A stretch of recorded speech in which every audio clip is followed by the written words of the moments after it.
अस्सलाम वालेकुम my YouTube students. उम्मीद है सब खैरियत से होंगे। आज मैं क्लास 9 बायोलॉजी का टॉपिक हम पढ़ेंगे ऑर्गेनेली एंड सेल लेवल और टिश्यू लेवल हम पढ़ेंगे। ठीक है, लेक्चर नंबर 8 है।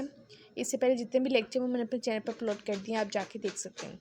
लेक्चर स्टार्ट करने से पहले हम रब्बी ज़िदनी इल्मा पढ़ लेते ताकि हमारे इल्म में इजाफा हो। बिस्मिल्लाहिर्रहमानिर्रहीम। रब्बी ज़िदनी इल्मा, रब्बी ज़िदनी इल्मा एंड रब्बी ज़िदनी इल्मा। तो आज का हमारा टॉपिक है लेवल ऑफ ऑर्गेनाइजेशन। ठीक है, इससे पहले हमने 2 लेवल पढ़ लिए हैं। ठीक है, सब atomic and atomic level and molecular level. आज हम ऑर्गेनेली एंड सेल लेवल पढ़ेंगे और हम टिश्यू लेवल पढ़ेंगे। ठीक है, पढ़ने से पहले ना हम ये देख लेते हैं फ्लो चार्ट ताकि हमें पता चल जाए कि ये कंसेप्ट है क्या आखिरकार। तो हमने ये देखा था कि सब एटॉमिक एंड एटॉमिक लेवल में क्या एटॉमिक कैसे बन रहे हैं, वो सब एटॉमिक की मदद से बनते हैं। मॉलिक्यूलर लेवल कैसे बनते हैं, वो एटॉमिक की मदद से बनेंगे। और ऑर्गेनेली हमारे पास कैसे बनेंगे, वो मॉलिक्यूलर लेवल से बनेंगे। ठीक है, इसी तरह टिश्यू लेवल हमारे पास कैसे बनेंगे, वो सेल की लेवल की वजह से बनेंगे। ठीक है, आपको ये समझ आ गया कि सब एटॉमिक की वजह से हमारे पास मॉलिक्यूलर लेवल बनता है, मॉलिक्यूलर लेवल की वजह से हमारे पास ऑर्गेनेली बनते हैं, ऑर्गेनेली की वजह से हमारे पास सेल बनेंगे और फिर सेल की वजह से हमारे पास क्या बनेंगे, टिश्यू बनेगा। ठीक है, ऑर्गेनेली से हमारे पास क्या बनेंगे, सेल बनेंगे और सेल से हमारे पास क्या बनेगा, टिश्यू बनेगा। ये आपने बात याद रख लेनी है। अब हम अपना टॉपिक स्टार्ट करते हैं। बहुत ही आसान और इजी से ये टॉपिक है।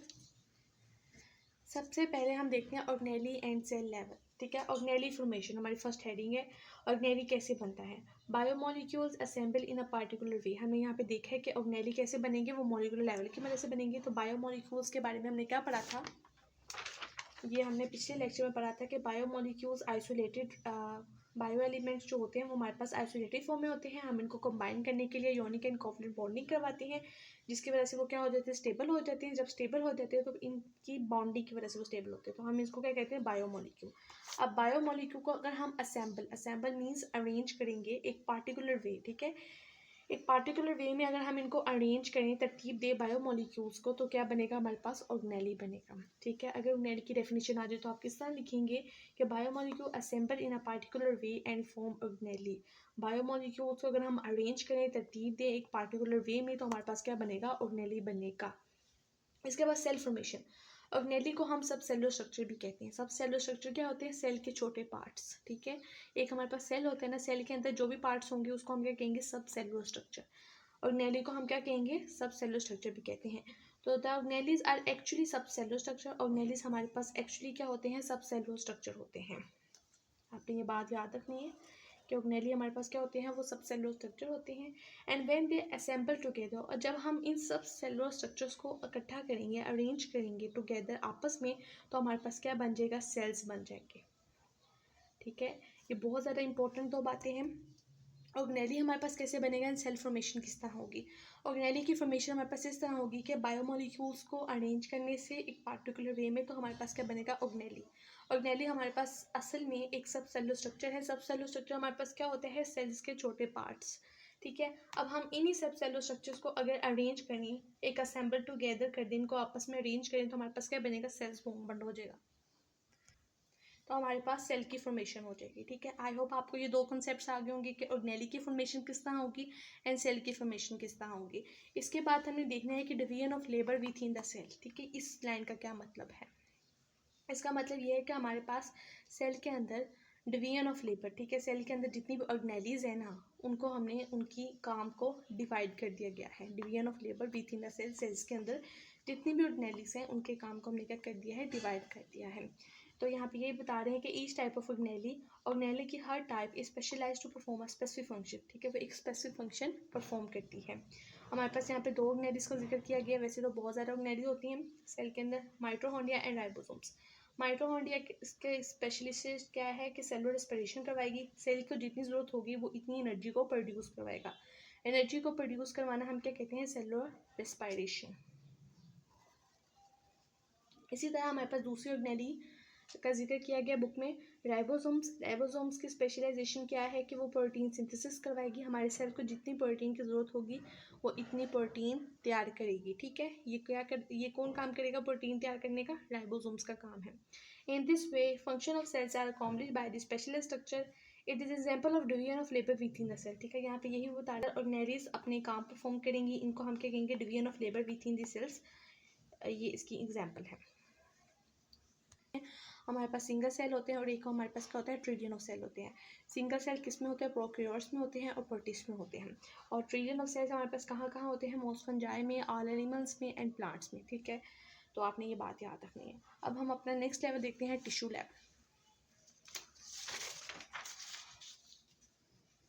ठीक है, टिश्यू लेवल हम देखते हैं तो हमने ये भी पढ़ लिया कि मोलिकुलर लेवल से हमने क्या बनाया, ऑर्गेनेली। ऑर्गेनेली से हमारे पास क्या बनेगा, सेल लेवल। ठीक है, मुख्तलिफ सब सेल स्ट्रक्चर्स को हम बनाने से हमारे पास क्या बनता है, सेल बनता है। अब सेल्स की मदद से हमारे पास क्या बनेगा, टिश्यू बनेगा।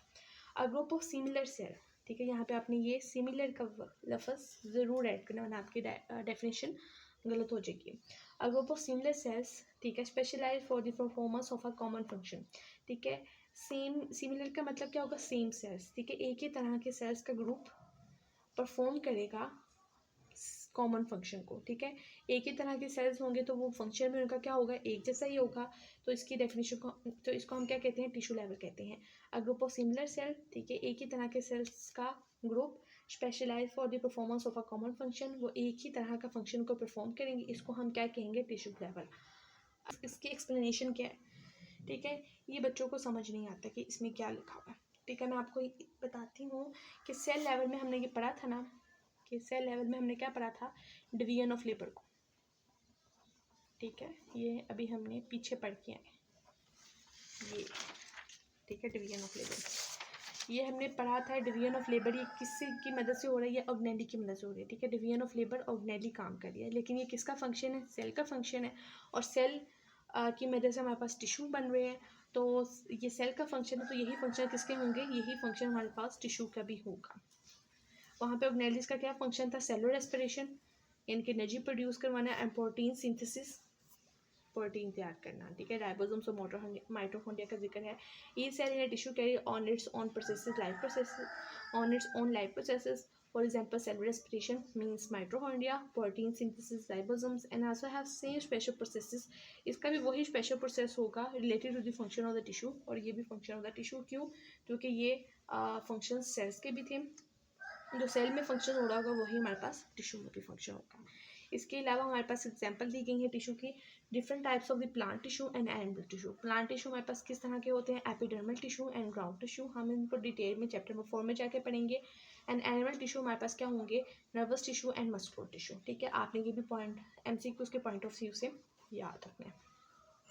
ठीक है, आई होप आपको समझ आ गई होगी टिश्यू लेवल। एक दफ़ा मैं फिर एक्सप्लेन कर देती हूँ कि tissue level group of similar cells. ठीक है, एक जैसा के सेल्स, एक जैसे सेल्स का ग्रुप जो होगा वो एक जैसे ही फंक्शन को परफॉर्म करेंगे, तो हम इसको क्या कहेंगे, टिश्यू लेवल कहेंगे। ठीक है, सेल लेवल में हमने क्या देखा था, डिवीजन ऑफ लेबर को। डिवीजन ऑफ लेबर किस तरह हो रही थी, ऑर्गेनेलिस के काम को हमने डिवाइड कर दिया गया था। ठीक है, इसमें कौन काम कर रहा था, ऑर्गेनेली काम कर रही थी, सेल तो काम नहीं कर रहे थे, लेकिन ये फंक्शन किसका था, सेल का फंक्शन था। तो टिश्यू लेवल में हम किसकी मदद से टिश्यू लेवल बना रहे हैं, सेल की मदद से। तो जो फंक्शन सेल का होगा वही हमारे पास फंक्शन क्या होगा, टिश्यू का होगा। कि सेल्स के अंदर ऑर्गेनेली को काम हमने डिवाइड कर दिए गए हैं। ठीक है, it is example of division of labour within the cell. Division of labour की क्या एग्जांपल है, माइटोकॉन्ड्रिया का काम क्या है, सेलुलर रेस्पिरेशन, और राइबोसोम्स का क्या है, प्रोटीन सिंथेसिस। माइटोकॉन्ड्रिया, राइबोसोम्स हमारे पास क्या है, ऑर्गेनेली है। ऑर्गेनेली के हमने काम को क्या कर दिया है, डिवाइड कर दिया है within the cell, cells के अंदर। ठीक है, सेल्स के अंदर हमने ऑर्गेनेली के काम को डिवाइड कर दिया, इसको हम क्या कहेंगे, division of labour within the cells. ठीक है, आपको ये भी पार्ट समझ आ गया होगा। अब हम देखते हैं नंबर ऑफ सेल्स क्या होता है। हमारे पास दो तरह के सेल्स होते हैं, एक हमारे पास होते हैं यूनिसेलुलर और एक होते हैं मल्टी सेलुलर। ठीक है, यूनिसेलुलर हमारे पास प्रोकैरियोट्स होते हैं और मल्टी सेलुलर हमारे पास क्या होता है, यूकैरियोट्स होते हैं। इन केस ऑफ प्रोकैरियोट्स के केस में हमारे पास सिंगल सेल्स होते हैं। ठीक है, जितने भी प्रोकैरियोट्स होंगे, मॉस, प्रोटिस्ट होंगे, वो इंटायर ऑर्गेनिज्म, उनमें हमारे पास क्या होगा, सिंगल सेल होगा। MCQ के पॉइंट ऑफ व्यू से आपने याद रखना है कि प्रोकैरियोट्स हमारे पास सिंगल सेल्स होंगे, और अगर हमारे पास मोस्ट फंजाई, ऑल एलिमेंट जितने भी हमारे पास जानवर हैं, प्लांट्स हैं, उनमें हमारे पास ट्रिलियन ऑफ सेल्स यानी कि मल्टी सेलुलर हमारे पास सेल्स पाए जाएंगे, ट्रिलियन ऑफ सेल्स। ये भी आपने MCQ के पॉइंट ऑफ व्यू से याद करना है।